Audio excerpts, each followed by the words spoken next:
Hey, Chica, welcome to the Lovelda Show, Women of Power podcast, the show where women share their personal power tools, the techniques, strategies, and ways of being which have enabled their business and life success. I am your host, Lovelda Vincenzi, a female speaker mentor, speaker, and event host on a mission to unleash authentic, powerful female voices onto the world.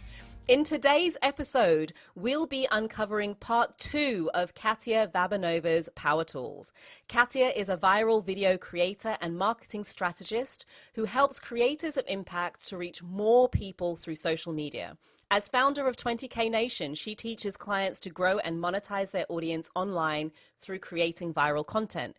Katya has worked with more than 1,500 clients, enabling many to go viral, be featured in TEDx talks, secure book deals, and sell 100K packages. She has spoken on stages across the world, reached more than 100,000 followers through her social media channels, and appeared in publications and podcasts, including Entrepreneur and The Smartest Guy in Marketing. Before starting her business, Katya worked in brand management and sales for nearly a decade, handling accounts for Santander, Hewlett-Packard, and Superdry. These days, she and her partner are accidental nomads who travel the globe in search of their dream home. This is part 2 of the interview. Remember that all links are shared in the show notes below. And the only way to ensure that you get your regular fix of this show and not to miss an episode is click on that subscribe button right now to make sure that you get updates as soon as a new show is added. Now, this is quite enough for me. Let's get back to the show with Katya. Hey, ladies. Welcome to the Lovelda Show Women of Power podcast. We are back for part 2 because, like I told you, Katya and I can speak for 6 hours and we're trying to condense this into we were trying to condense it into half an hour. So let's be honest, we were being slightly ambitious. If you haven't watched part 1, you want to go back and watch that. And just so you know, don't sit there, Katya. If you're watching the video, she's here like hiding her face, like da-da-da-da. If you're wondering what I'm talking about with videos, you're going to need to jump across to the YouTube channel because that's where you actually get to see our faces. She's like trying to pretend like she didn't do anything. You know, like the emoji with the 2 hands over the eyes. Like it wasn't me. It was totally you, but it was totally good. So I didn't stop you. So I am back live with Katya Varbanova, and we are here talking about starting businesses, like real girl talk, behind the scenes, real rawness. And I just couldn't stop it because, I mean, this is what we do. We have really good chit chats about it. And furthermore, I just think it's really helpful, especially for those of you who are starting a business or you're somewhere in the midst of your business and you're feeling a little bit stuck. You need to listen to this. And plus the juicy stuff is like right at the end. We haven't even got to that yet. So Katya, welcome back. It's been a while. It's been like 5 minutes. Okay. I mean, it depends on how long you've had to wait for this episode to drop. So it might've been a little while, but for us, it's been 5. Yeah. For us, it's been like 5 minutes. So we're going to kind of continue with where we were at. So we've talked about your journey up until this point and what that's been like and setting your prices and what makes a woman powerful. But let's get to the meat and bones of it. I want to know, like, if you were to condense your journey so far, and I mean, it's been an insane 5 years from nothing at all, no idea of business and what you want to do, to running, you know, a very well-established business with thousands of customers, hundreds of thousands of followers across multiple platforms. What would you, if you were to boil your success tools, like the things that have made you successful, down to 3 things, and we'll take them one at a time, what would be your 3 tools? Let's start with number 1. What would be the 3 things? What's the first one? So the first one that I would really say has made the biggest impact, like this would be number 1. The number 1 reason that I have been growing consistently and have built not just the audience, but also the actual revenue and the profits and the amazing business that we have is truly that we have been always focusing on growing an audience. Growing an audience has always been my number 1 focus. Now, I will be honest, that is also my natural strength. So typically, we are naturally focused on our number 1 strength. So I happen to be lucky in that sense that I am good at it naturally. And I have been focusing on building a genuine following and building relationships my whole entire life. Even when I used to work in banking, I would network with the regional directors because I really wanted to get out of, I was working in a branch, I was really bored, and I really wanted to get into head office. The way I got my butt into the head office working for the managing director was I networked with the regional directors who then recommended me to their boss. That is literally how I got my foot through the door, through networking. So the number one thing I've been doing consistently for the last 5 years is I've showed up every single day. One of the things that people ask me sometimes is like, oh, I just don't want to have to post on social media every day. I don't want to have to write content every day. Girl, you don't have to post every day. You don't have to be on social media every day. But your brand needs to be on social media every day. Doesn't mean that you physically have to be on your phone there every single day and be posting 10 times a day yourself. You can schedule. You can schedule in advance. I have clients that I help schedule 30 days of content in 1 day. I have clients that I help schedule 90 days worth of content in 3 days. I have clients that schedule content once a week. I have one of my clients that she uses my templates. I have content templates that she uses every Saturday at 8 o'clock. That's her Katya's templates time. That's a date with Katya's templates. Every Saturday she sits down and she makes about 7 to 14 of them for her Instagram and she schedules them. That's it. She doesn't live on Instagram. She just has a date with content planning. So to me, it's really, really important that you have to accept that if you want to be a personal brand, if you want to be somebody that is going to find clients on social media, listen, if you're just wanting to find clients in person by going to networking, just forget about everything I'm saying because it doesn't matter. But if you want clients to flock to you through social media and slide into your DMs and say, I want to pay you, then you kind of have to show up every single day no matter what, because, and I will tell you the biggest reason, and there's plenty of reasons strategically why it matters, algorithm, blah, blah, blah. But the number one reason it matters that you show up every day is trust. When you show up every day, people trust you that you will not going to disappear. You know how many people they would like promote something for 90 days and they would be super visible and then they would disappear off the planet for 6 months and then they would come back and wonder why nobody buys? Because you've ruined the trust, girl. No one trusts you. People think that if they buy from you, one day something's going to happen to you and you're just going to disappear.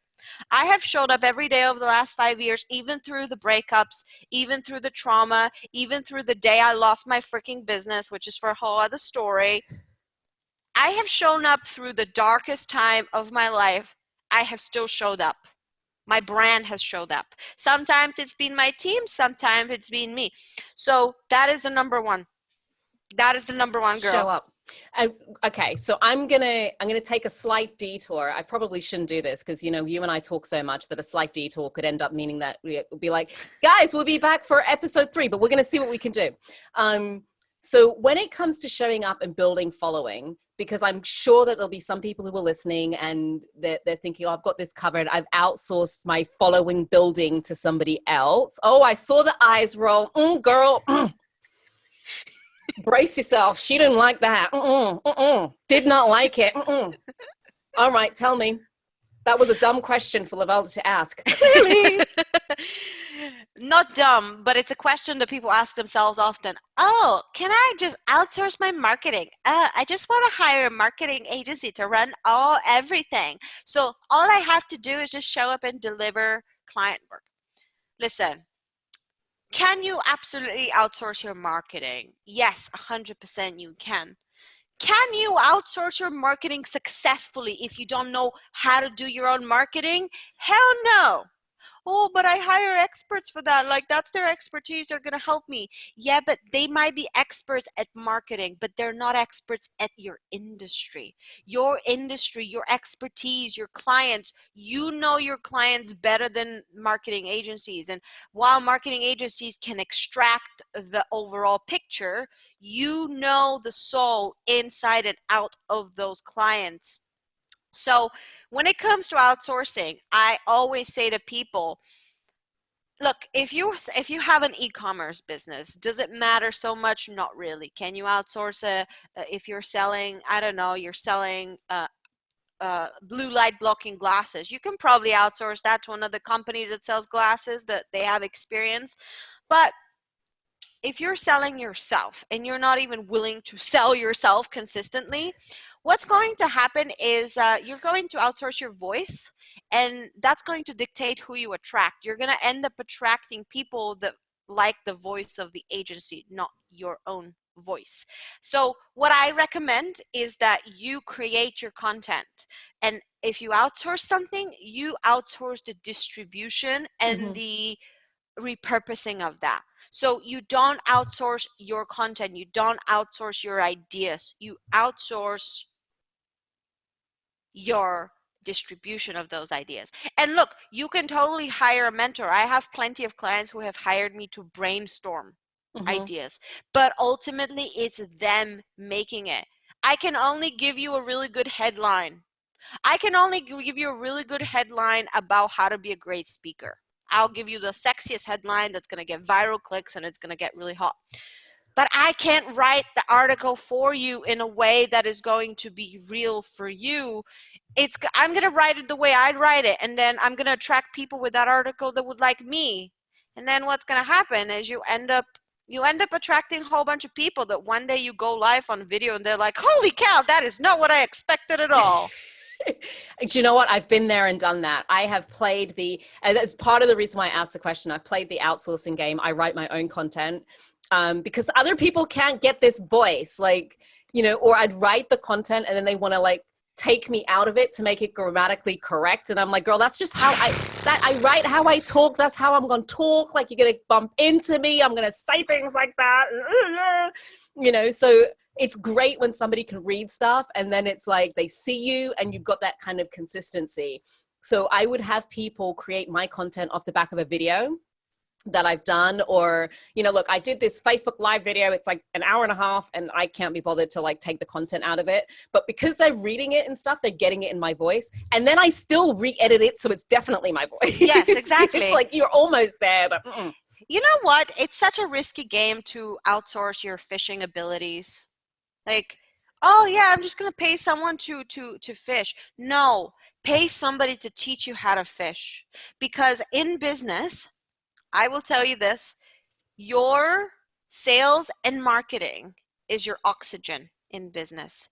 Your client delivery is the water. If you ain't got breathing, if you ain't got air, you ain't got water to give. Like, you'll be dead. So a lot of people, a lot of women especially, they're so focused on, I just got to help my clients. I just got to help my clients. Girl, if you ain't selling to new clients, you won't have clients to help. Yeah. Fill your oxygen mask first, not your water bottle.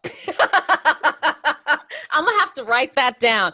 Oxygen mask first. Not the water bottle. That's the way to get drowned. That's how you die. Gosh. Oh my goodness. And there is a distinction between sales and marketing, but we're not going to get into that. So whether or not, and I could not agree more, there are certain things that I just think you have to understand. If marketing isn't your natural forte, then take the sales route. And if sales isn't your natural forte, then take the marketing route. But you're going to have to figure out one of them, right? You can totally do your marketing, your sales through marketing, or you can do your sales through sales. Or if you're really that useless, you need to find yourself a business partner that isn't. Yeah. That's the truth. I will tell you this right now, I am useless at team management. Useless. So I got no choice but to hire somebody that is good at that. Now, thankfully, team management isn't something you need until you're making at least, I don't know, $100,000 a year anyway. Like, I can make $100,000 a year, just me, nobody else, no problem. So thankfully, I don't have to get a business partner to start a business. But if sales and marketing is in your forte and you don't have a business partner there, or you're not willing to learn it, because that's the thing, if you're willing to learn it, you can do it. Yeah. I really encourage everybody to learn how to fish and to invest in programs and experiences and go to conferences that are going to teach you how to market and sell your business. Learn it, because otherwise you're Learn going to have it. stop start. It's a Something skill. happens and It's a it's a skill. it's a total learnable skill. So It's that's a number skill. one. So number Yeah. one is like focus on building your audience. Number Yeah. two. Ooh, number two, I would say has always been don't look up to influencer at other influencers as if they're on a pedestal. Because the moment, one of my friends, Selena, she always says this, the moment you put somebody on a pedestal is the moment they automatically look down on you.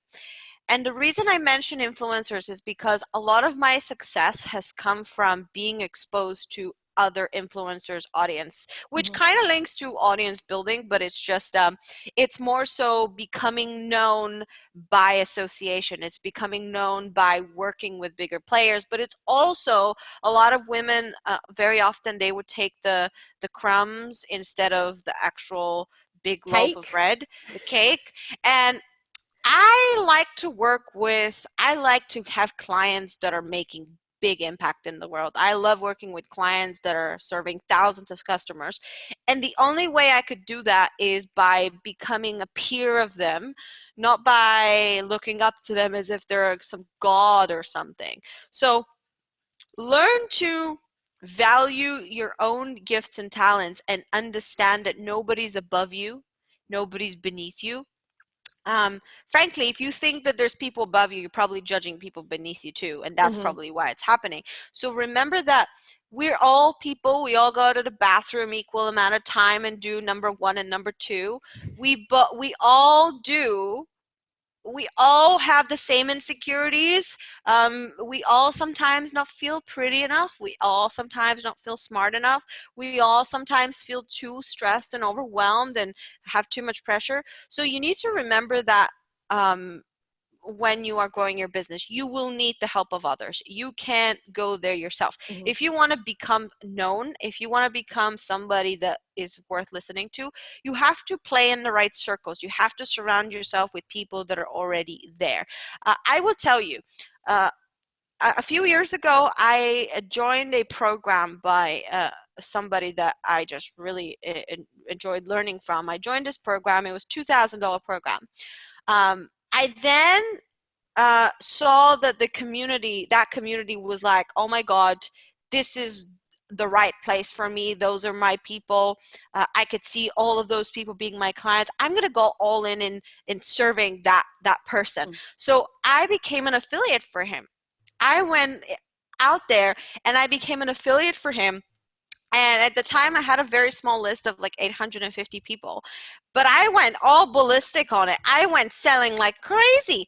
And I made over $100,000 in sales for him in 2 weeks. I got half of that. Yay. That was my biggest paycheck in 2016. I was like, oh my God, I just made in 2 weeks more than I used to make in my banking job. That was fun, but it wasn't for that. I didn't do it for the money. I did it because I wanted to serve him, because I knew he was somebody that can propel me forward. Yeah, I did it I again. interviewed somebody else who Yeah. said like service first, like serve Yeah. first and everything else will follow. Yeah, and I wasn't expecting anything in return, by the way. I was already getting 50% of that anyway, so I was getting my fair share of that relationship. But I did the same thing again, and I did it another time, and every time I affiliated for him 4 times, and every single time I finished at the top 3 of his leaderboard. I'm very competitive, unless you can tell. And then after the 3rd time, he invited me to speak on his stage in San Diego in front of 300 people. And you have no idea how many clients I've gotten from that one relationship. How many clients I've gotten from that community that actually have built the business for me. That one relationship. And I never went into it expecting that. So the big key takeaway here is I didn't look up to him as if he was on pedestal. I just looked at him and said, oh, cool dude, teaches nice stuff. I'm gonna be an A-star student, then I'm gonna be an A-star affiliate. Just because, why not? Mm-hmm. And then look at what happened after that. Like it was worth it. And you know what? Somebody else that might have done the same thing. It may have been totally not resulted in the same outcome. But I learned so much through that the process.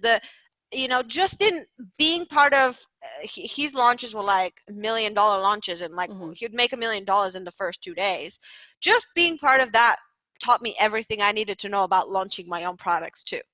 It takes your thinking to a completely different level, right? It's like when you go from being the big. I have a friend of mine. In fact, I'm interviewing her at some point as well, so you'll have to like watch out for that episode.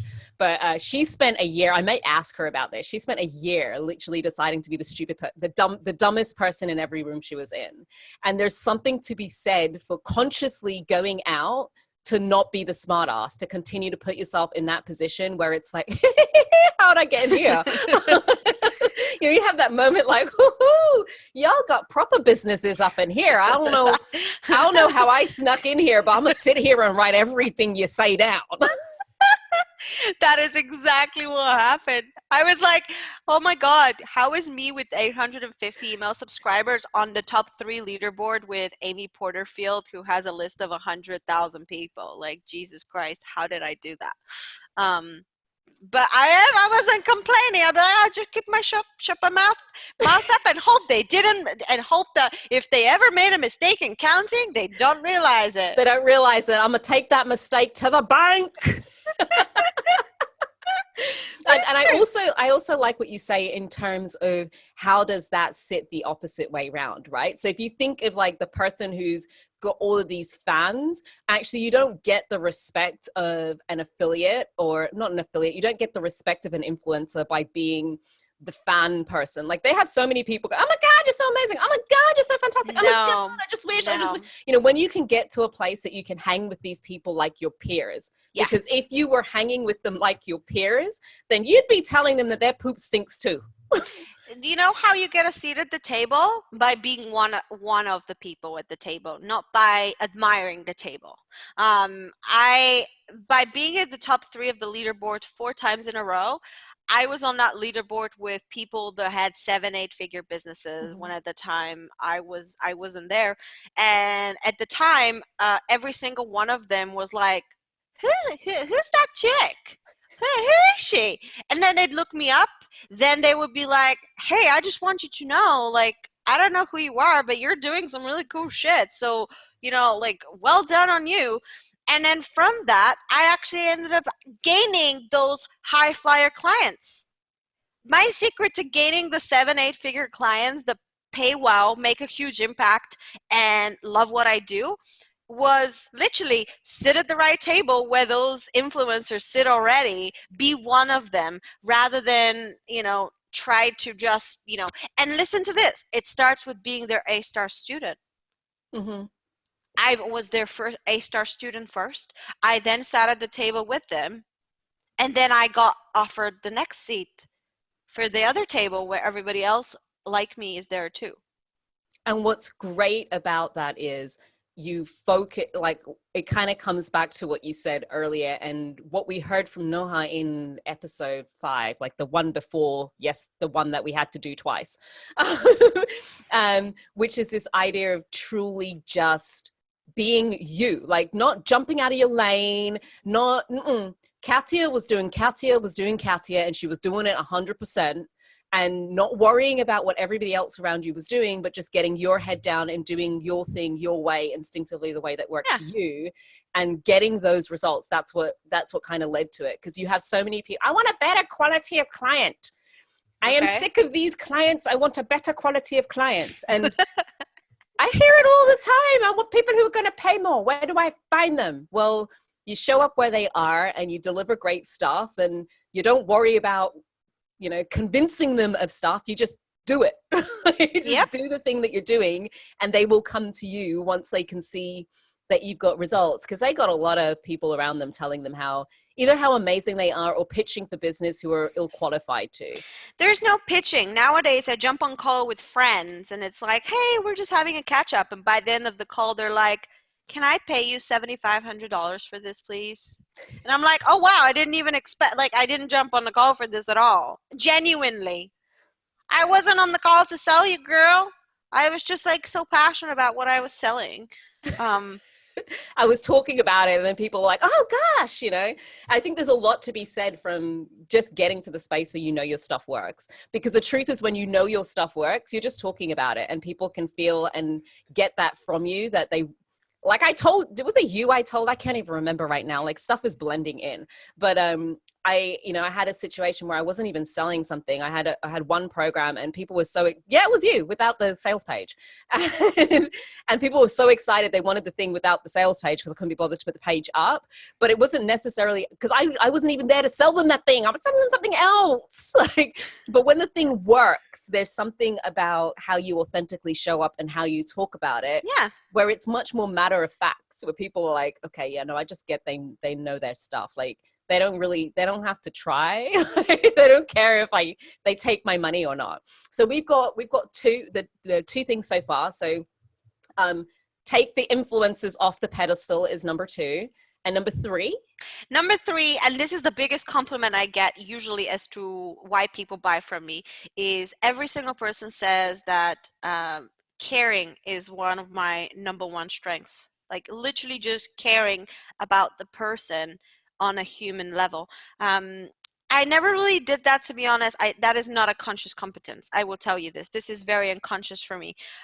When I was building 20K Nation, and even to this day, I was just so interested about the people that were in there, because I was so fascinated by the amazing people I was attracting that I would just know everything about them. I'd know their dog's name. I'd know their kids' names. I'd know where they go to school, where they live. I just knew everything about them, which ultimately made them feel like I cared about them and their success and not just about their money.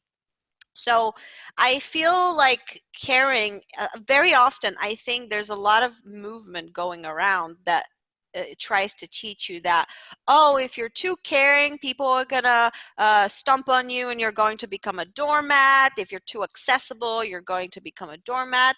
Not necessarily. I think being accessible and being a doormat are two completely different sides of the coin, and you can have a splitter in between and be able to differentiate between when somebody is taking your kindness for granted and when somebody is really appreciating it. To me, being caring is always worth it. And by caring, I don't necessarily mean over giving, by the way. I want to make that clear. I'm not talking about over delivering and giving all my time away and things like that. It's more so, I'll give you a great example. When somebody messages me, I have a membership, so naturally people come, people go. It's a normal thing to do. It doesn't bother me anymore. And sometimes people would message and they would say, hey, I'm going through a lot of struggles right now. I want to cancel. A lot of business owners would be like, okay, here's the link, go cancel. I'd be like, girl, I'll sort you out, no problem. But first, please, what's going on? What are you struggling with? Like, I care. Like, if you're struggling, I care. I don't treat you like numbers. I don't look at my spreadsheet every day and go, well, today we need to make 27 more sales. So let's see, let's find 27 more numbers. Like, I don't think of people like that. When somebody is struggling, I genuinely care. I'll be honest, I'm not the most empathetic person. Like, I can't really empathize with what's happening emotionally, but I care to solve the problem for them. Like, I care that they have a problem and I care that I solve it for them. And I don't brush it off. I don't go, okay, here's the link, go cancel. Because that is brushing it off. That is not caring. That is you basically just being a robot. They ask for it, you give it to them. They said this, you give it. That is being a robot. So really, don't be automatic with everything you do, and don't be so rigid with how you do business, but really care to understand the other person and what they're struggling with. And when you genuinely care, people will choose to buy from you because of that. I have an application form in the 20K Nation. The biggest reason people buy from me is they genuinely say, I just love how caring you are about your community. I want to be part of a community where the leader cares for their people. And it's not this like dictatorship, or it's not this cult, or it's not this like looking down on everybody and fear mongering. And it's like, if you don't buy from me, you will forever be doomed. No, people love the fact that I care about them all. But also, if they overstep at something, I'm also call them out and say, no, no, no, not happening. So it's this combination of caring, but also being firm with love. So to me, kindness and that is just being really, really key. And I'll be honest, of the three, that is the one that's not conscious. The other two are totally conscious. I totally do the other ones consciously. I know how to do them. This one, like if you ask me, Katya, can you teach me how to care? I can't. I can't. I just can't. Maybe You're like, it's a skill. I don't know. It's just, I just care. How do you do it? I don't know. I don't know. Like, I don't know how I do it. It just, it's like an automatic reaction. It's like, it's my auto response. It's an autopilot mode. So I kind of think it's like attention is a currency that is really high right now with such fast pace. It doesn't take a lot. You know, you can translate caring into a term that might sit clearer with you, but you know, essentially to me, it's being able to give people that little bit more attention that says, look, you're not just, I'm not just skimming over, but this business to me is worth more than just to say, like, I'm not running a big enterprise here. This isn't about having hundreds and gazillions of people and just looking at a process. I think especially if you're running a community, it's almost critical, right? Like, how do you run a community and you're kind of like, my soldiers, you know, no.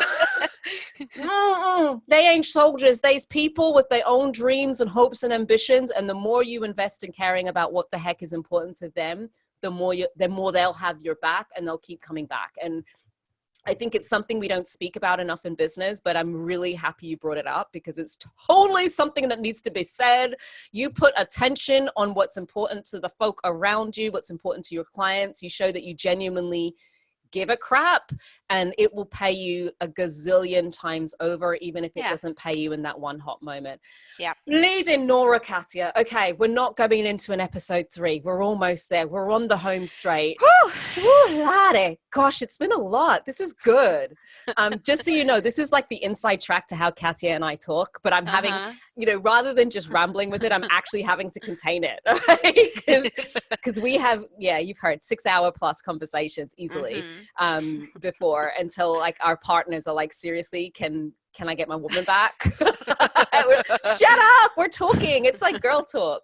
So we have teased you throughout this interview with Katya's juicy giveaways. So I'm pretty sure you've been listening here and you probably want a little piece of what the heck it is that Katya's got. Like, how do I do this viral stuff? Like, who doesn't want to put something up and grow their network and grow their impact and be able to have many more followers and the right sorts of followers?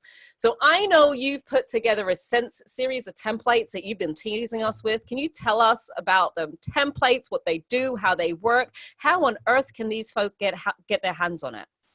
I shall. Before I do that, they should know why. Well, if you want to go viral, if you want to build an audience, if you want to be influential, if you want to make an impact, there's 2 ways to do it. You either have to spend the time researching what's working and learning how to write content, or hiring a designer to create you graphics that cost you $5,000, or spend the time to learn how it all works, and I gotta research what content I should post, and oh my god, how do I find ideas? That's what I had to do. That's probably what you guys are doing right now. Or you get this brain, my brain, installed into a pack of a bundle full of 100 plus templates that I have curated over the last 5 years with infographics and copy swipes that I've tested in multiple different industries, and they just work. It's kind of like if you can plug my brain into your business without having to have me there and pay the 5-6 figure fees that would require for that to happen. We just created a bundle with 100 templates, and we call it Lovelda. Dun, dun, dun. We didn't work this out, who was supposed to say it. Okay, I'm going to do the drum roll and you're going to say it, right? Okay. Dun, dun, dun. Viral content templates. It's honestly, yeah, that is it's a bestseller for us. People love it. It's just the idea that they don't have to create content from scratch, that they have reference points and structures and infographics that are ready for them, and all they have to do is change some words and some colors and some fonts, and they're like, whoosh, girl, you just saved me 10 hours a week creating content. So if you are into Instagram, if you're into Facebook, if you're into LinkedIn, if you are into Twitter, any of those platforms thrive on visual content.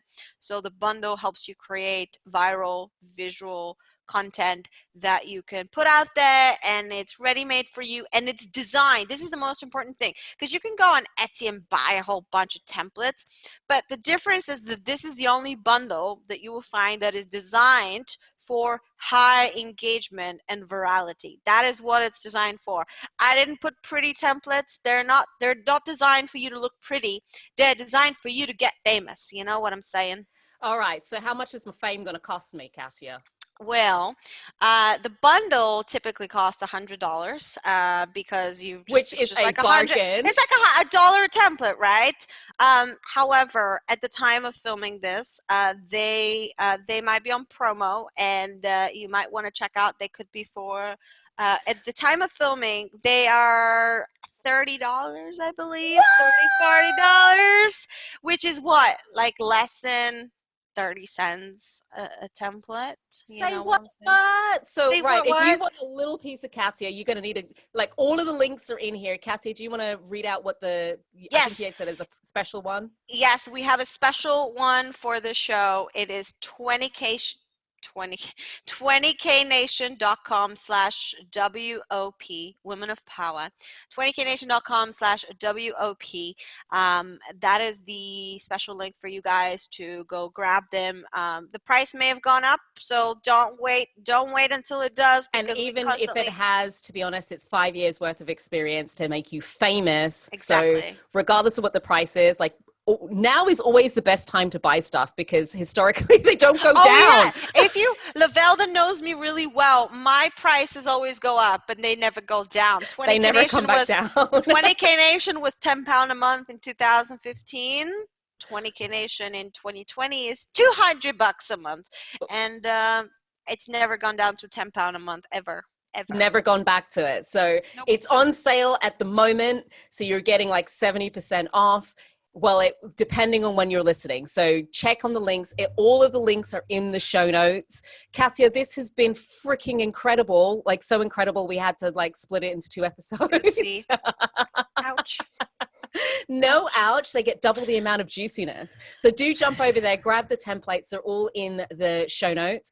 This has been the Lovelda Show, Women of Power podcast. Remember, if you haven't yet subscribed, like seriously, if you listened up until now and you haven't subscribed, I'm kind of like, what are you waiting for? Also, give me a 5-star review. Like, what are you liking? What's working? What isn't working? What type of stuff would you like us to be talking about? Well, I'm going to be unveiling the curtains behind many more incredible women over the next few episodes. So do make sure you hit on that subscribe button so that you do not miss a I can give them a script for the review, because it's all about templates. This is your templates, guys.